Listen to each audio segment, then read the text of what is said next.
주님께서 여러분과 함께 또한 사제의 영과 함께 마르코가 전한 거룩한 복음입니다. 주님 영광 받으소서.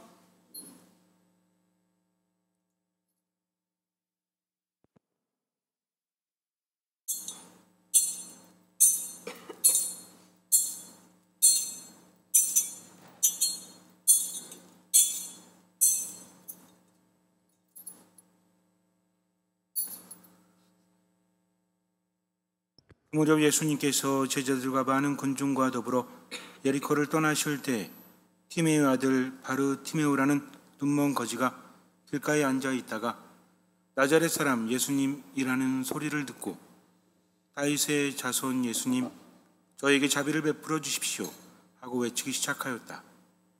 그래서 많은 이가 그에게 잠자코 있으라고 꾸짖었지만 그는 더욱 큰 소리로 다윗의 자손이시여 저에게 자비를 베풀어 주십시오 하고 외쳤다. 예수님께서 걸음을 멈추시고 그를 불러오너라 하셨다.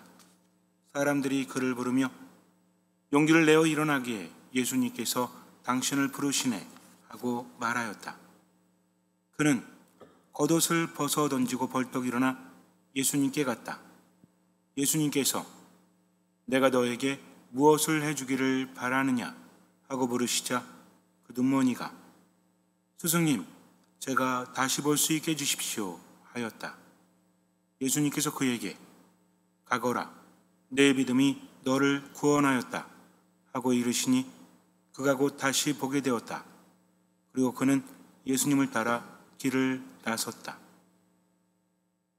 주님의 말씀입니다. 그리스도님 찬미합니다. 세제성가 나는 주님의 인자하심을입니다.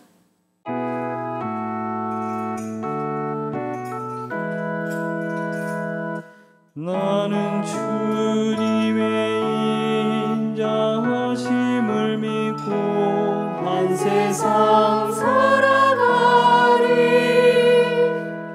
내 마음 굳게 믿으며 주님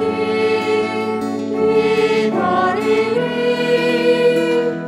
나는 주님의 인자하심을 믿고 한 세상 살아가리.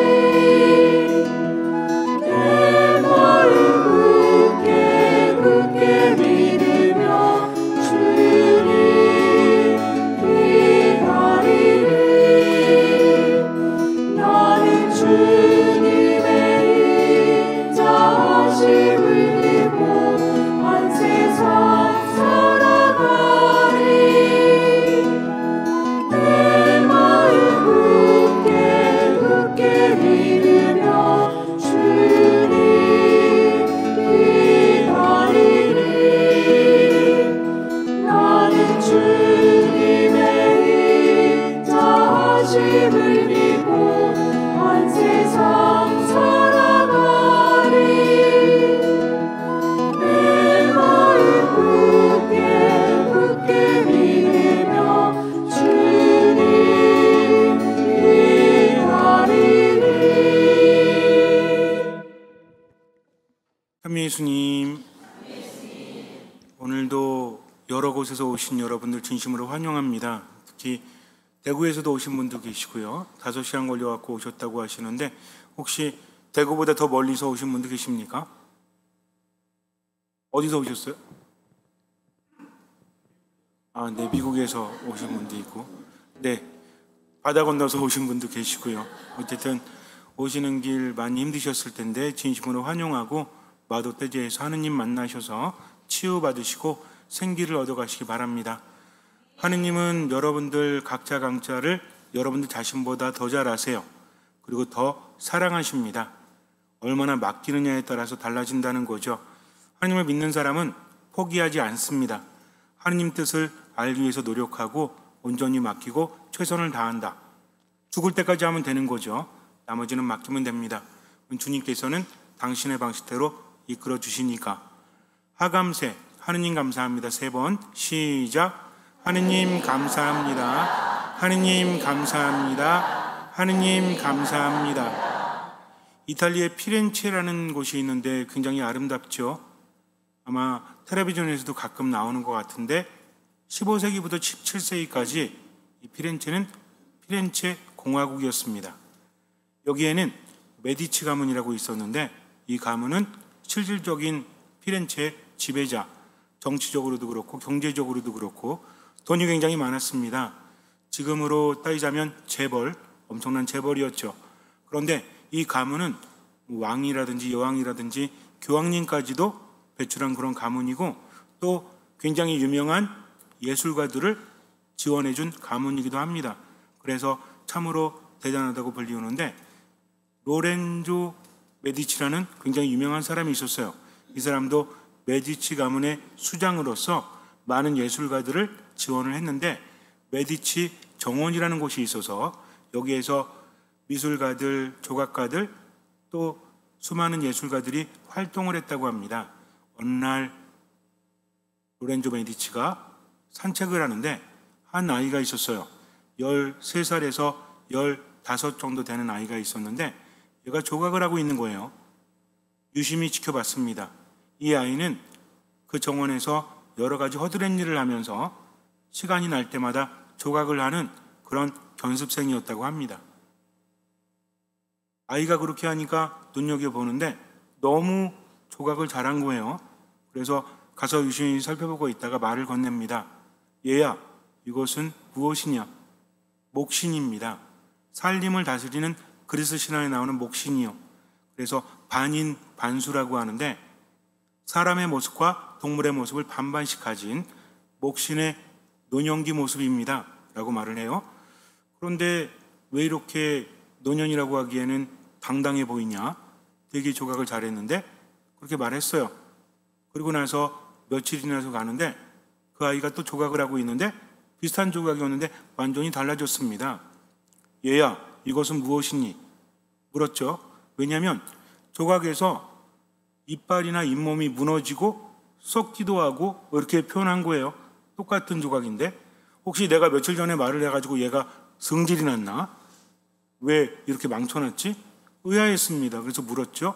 그랬더니 아이가 말하기를 로레조님이 말씀하신 것처럼 저는 목신을 조각했는데 신이라고 해서 아주 당당하니까 아주 건강하게 조각을 했는데 말씀을 들어보니까 제가 좀 섣불리 판단한 것 같아요. 그래서 노인의 모습으로 잇몸이 무너지고 그리고 이빨의 모습이 약한 그대로 만들어 놓았습니다. 이 말에 감동을 한 로렌조 메디치가 그 아이를 더 후원해서 아주 훌륭한 조각가가 되었다고 합니다. 미켈란젤로 아마 아실 거예요.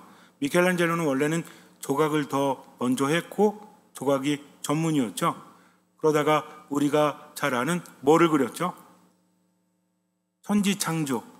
그래서 지금도 바티칸에 가면 그걸 볼 수 있는데 하느님하고 아담이 손가락으로 이렇게 하고 있는 거 있잖아요. 천지창조에 대해서 시스티나 성당에다가 소성당인데 거기에 그려놨죠. 지금도 가면 볼 수 있는 촬영은 금지죠. 뒤에서 와가지고 가면서 거기가 사람들이 굉장히 많아가지고 빨리빨리 지나가야 돼가지고 저도 이렇게 보면서 몰래 촬영했었어요. 저는 비디오 카메라 이렇게 들고 근데 몰래 촬영했는데 역시 몰래 촬영한 거는 제대로 나오질 않더라고요. 사람들 머리만 잔뜩 나와서 왜 이게 이렇게 찍어야 되는지 잘 안 돼가지고 엄청납니다. 근데 이게 대단한 게 뭐냐면 원래는 그림이 전문이 아니었죠. 그런데도 불구하고 그것을 맡아서 몇 년 동안 엄청난 고생을 하지 않았습니까?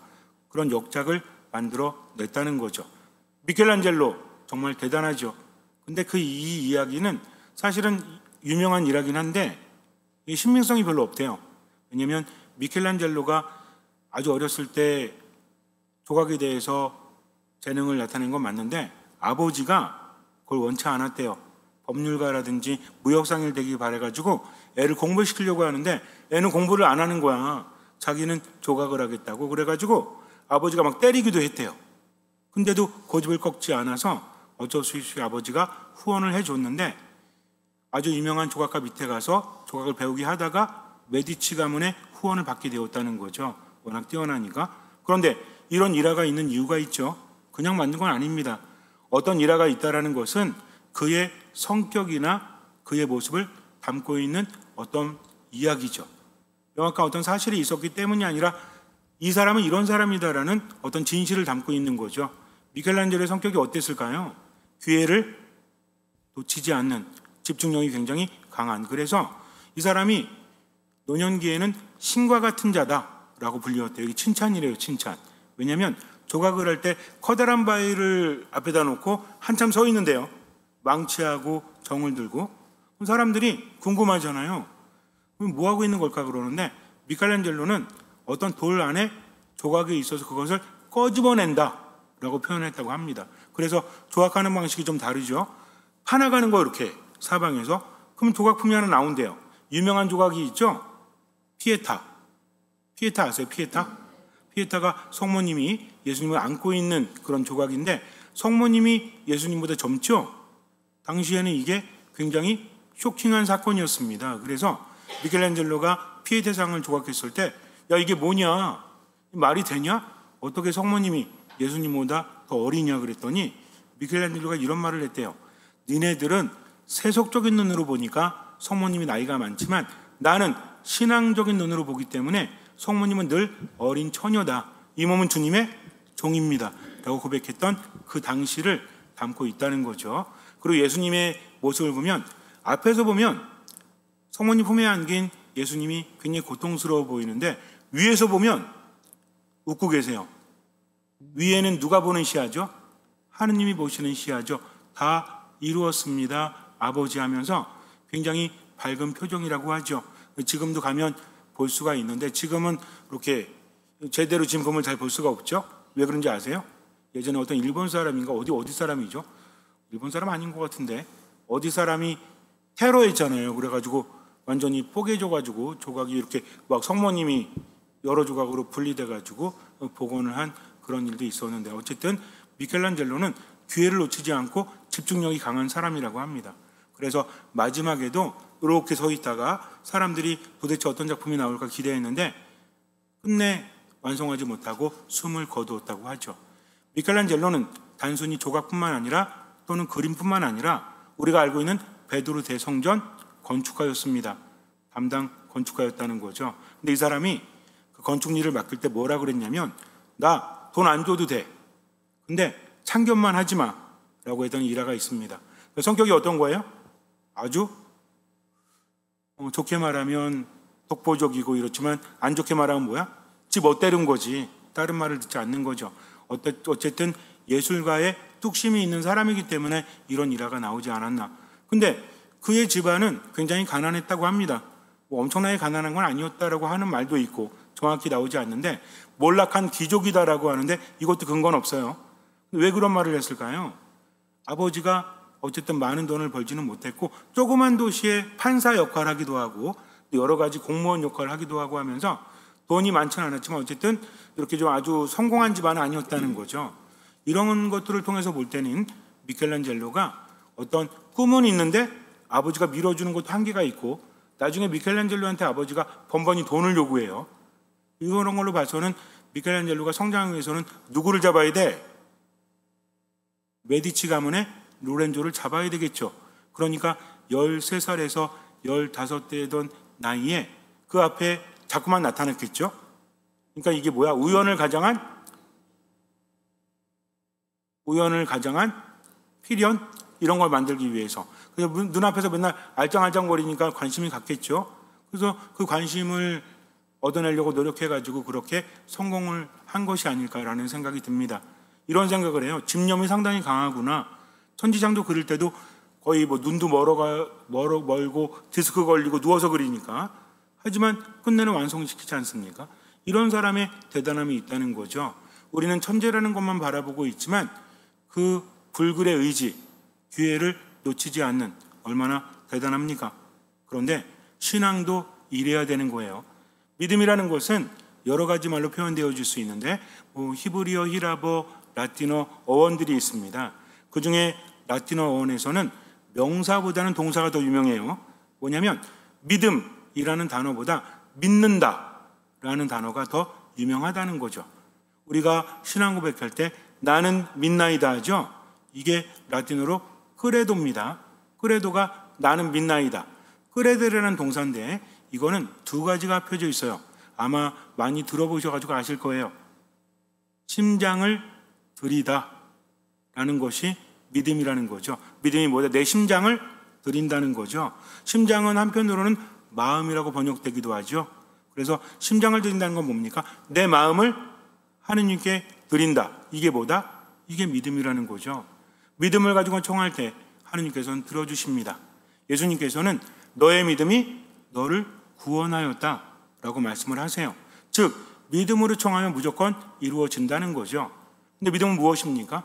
그냥 간절한 마음으로 반복해서 하느님께 말씀을 드리는 것이 아니라 청하기도 전에 이미 알고 계신 하느님, 내 무엇을 드리면 되죠? 마음을 드리면 된다는 겁니다. 마음을 드린다는 건 뭐죠?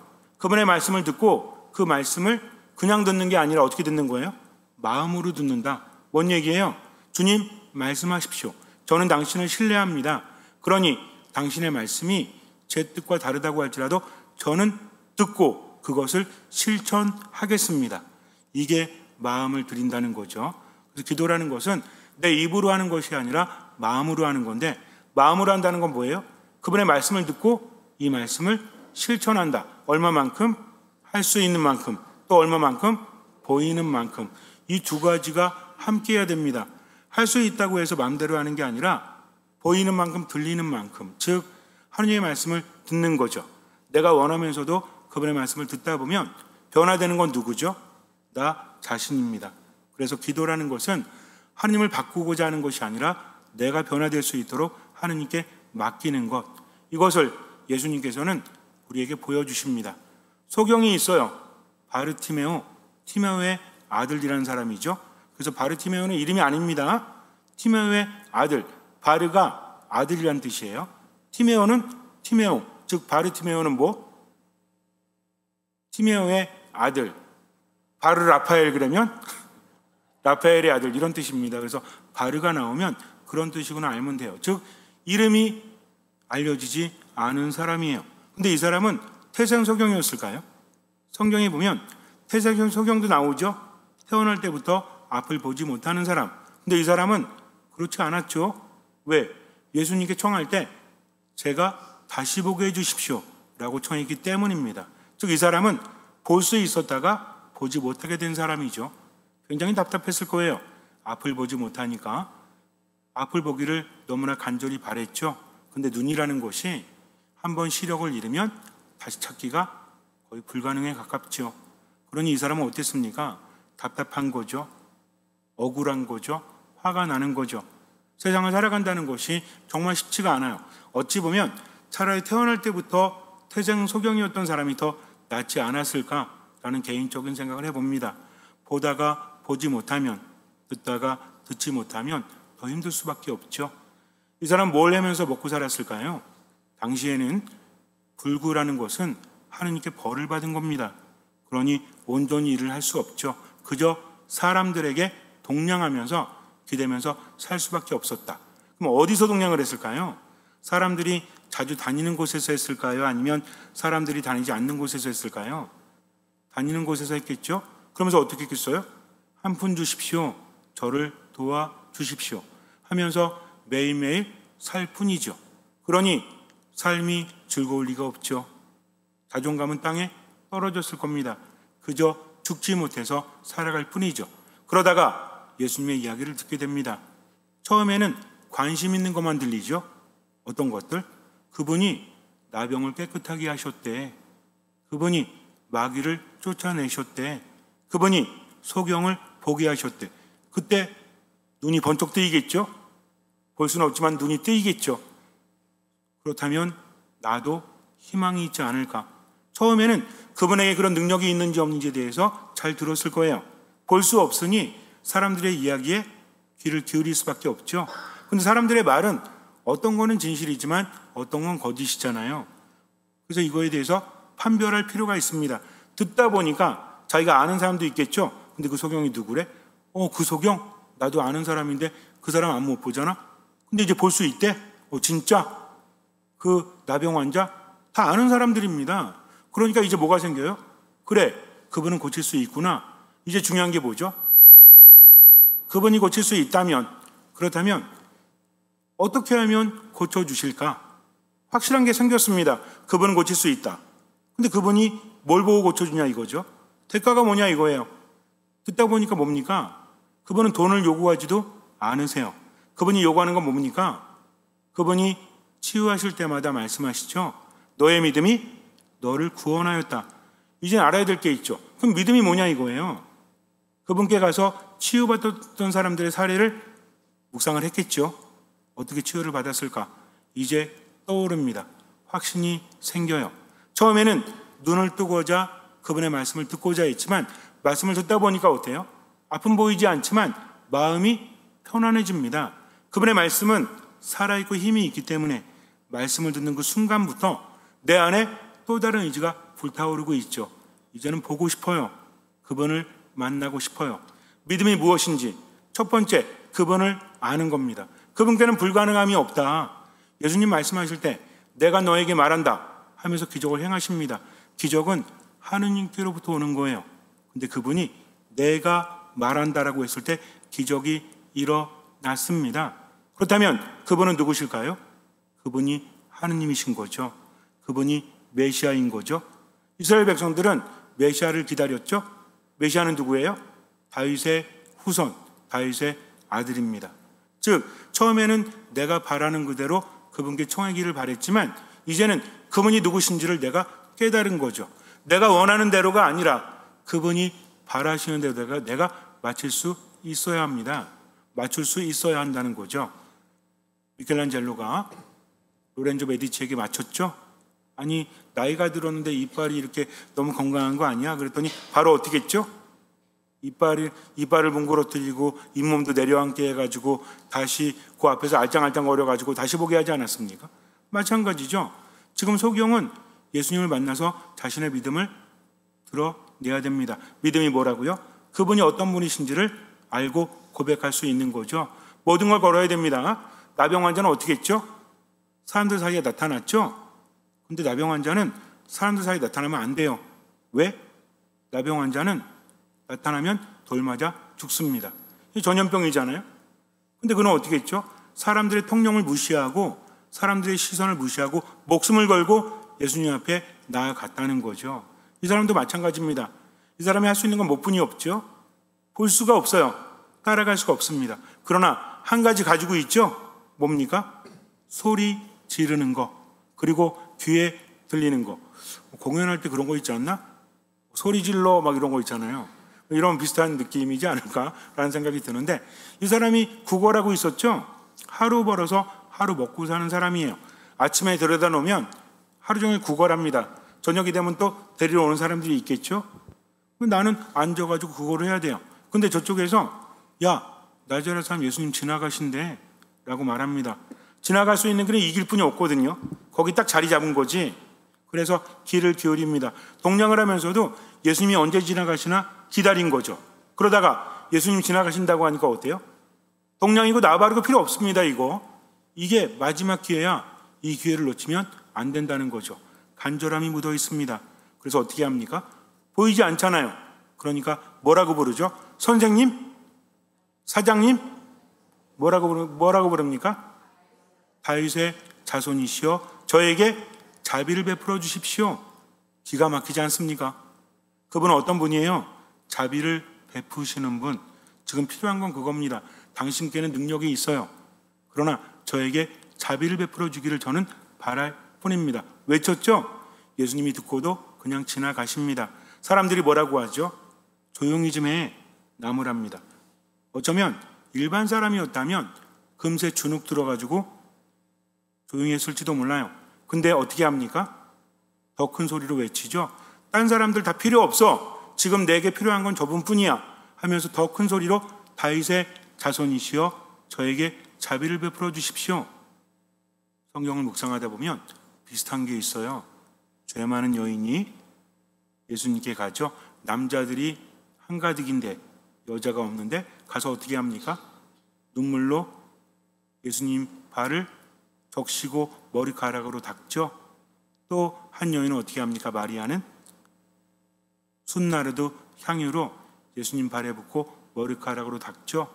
딴 사람들이 보든 말든 상관없죠. 그저 누구만 바라보는 겁니까? 예수님만 바라보는 거다. 이게 믿음입니다. 예수님을 알아보고 저분은 다윗의 자손 메시아, 나에게 자비를 베풀어 주실 분, 내 눈을 뜨게 해주시는 분, 이런 믿음이 나에게 있다면 어떻게 다가가면 되죠? 내 삶이 우울해요. 내 삶이 화가 나요. 내 삶이 절망으로 가득 차 있어요. 때로는 몸도 안 좋고 마음도 안 좋아요. 그러나 그분은 나를 일으켜 세우시는 분 하면서 어떻게 하면 되죠? 간절히 그분 앞에 나아가면 된다는 거죠. 그럼 어디로 가면 될까요? 예리코에 있는 다리에 가가지고 앉아가지고 예수님 지나갈 때까지 기다려요? 우리 언제 그분의 자비를 청하죠? 이 거룩한 미사 안에서 주님 자비를 베푸소서, 그리스도님 자비를 베푸소서, 주님 자비를 베푸소서라고 기도하지 않습니까? 그분은 들으십니다. 다만 뭘 바라세요? 네가 나에게 의탁한다면 너의 믿음을 보여라. 우리 어떻게 하면 돼요? 세상에서 제일 쉬운 게 뭡니까? 기도입니다. 세상에 제일 어려운 게 뭡니까? 기도입니다. 말로만 하는 기도는 쉬워요. 그러나 뭐로 하는 기도? 그렇죠. 마음으로 하는 기도. 뭡니까? 주님 말씀하십시오. 제가 듣습니다. 말씀하시면 그 말씀 따르겠습니다. 제 기분과 생각마저도 당신께 맡기고 지금만 살게요 하면서 그분만 바라보는 거죠. 얼마만큼? 할 수 있는 만큼. 얼마만큼? 보이는 만큼. 과연 나는 그렇게 하고 있나요? 아니면 주님께 기도하면서도 움직이지 않으려고 하지는 않나요? 믿음을 보여야만 기적도 일어나는 겁니다. 그러니 우울해도 기쁘게 사십시오. 힘이 없어도 힘을 내십시오. 즉 언제나 기뻐하고 끊임없이 기도하고 모든 것에 감사하면서 지금을 살아가세요. 불평하느라 부실한 삶 살지 말고 하나님께 감사하면서 최선을 다하는 것, 나머지는 맡기는 것. 다윗의 자손이시여 저에게 자비를 베풀어 주십시오 하면서 내가 먼저 하는 거죠. 그럴 때 내가 아는 믿음은 무엇이 됩니까? 우물에서 옛날에 펌프할 때 물을 퍼내기 위해서는 뭐가 필요하다고 그랬죠? 마중물이 필요하다고 했습니다. 즉 믿음은 무엇이다? 마중물이다. 이게 있어야만 펌프에서도 물이 나오는 거죠. 근데 마중물 없이 그냥 계속 마른 펌프지만 하면 물 나옵니까? 안 나옵니까? 안 나오죠. 이게 우리가 하는 기도일지도 몰라요. 기도할 때는 뭐로 해야 된다? 마음으로 해야 된다. 들은 만큼 실천해야 한다는 거죠. 잠시 눈을 감으세요. 절실하다면 소경처럼 외쳐야 합니다. 내 뜻대로 외치는 게 아니라 그분이 누구신지를 신앙 고백하는 거죠. 주님은 어떤 분이십니까? 주님께는 불가능함이 없습니다. 주님, 당신은 저에게 자비를 베풀어 주십시오. 당신은 저를 이 우울함 속에서 건져낼 수 있는 분입니다. 주님, 당신은 저를 이 절망 속에서 건져낼 수 있는 분입니다. 당신 믿고 최선을 다하겠습니다. 나머지는 맡기겠습니다. 라고 기도하면서 마음으로 주님 안에 머무십시오.